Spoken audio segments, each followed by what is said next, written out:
मराठी सक्तीवरून दहिसरमध्ये जो राडा झाला होता त्या प्रकरणामध्ये 11 मनसेच्या कार्यकर्त्यांना 14 दिवसांची न्यायालयीन कोठडी सुनावली आहे। रिक्षा चालकांच्या मराठी सक्तीला संजय निरुपम यांनी विरोध केला आणि त्यानंतर संतापलेल्या मनसेच्या कार्यकर्त्यांनी बोरिवलीमध्ये संजय निरुपम यांच्या विरोधात आंदोलन करत त्यांच्या गाडीवर दगडफेक केली, तसंच त्यांच्या गाडीच्या टायरची हवा सुद्धा काढली।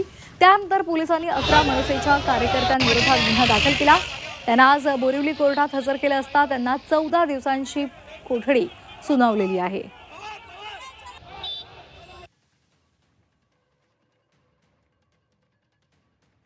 मनसेचे जे लोक आहेत ते अननेसरली याच्यात अडकले गेलेत।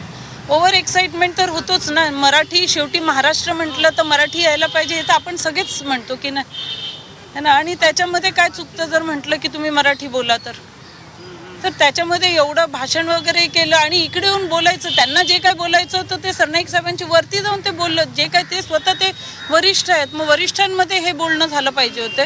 इकडे येऊन सगळं मीटिंग वगैरे करायची गरजच नव्हती। त्यांना स्वतःला माहित होतं की मॅटर आउट ऑफ हँड जाणार आहे म्हणून त्या हिशोबानेच केलं ना, म्हणजे पॉलिटिकल स्टंटच आहे असं मला वाटतं।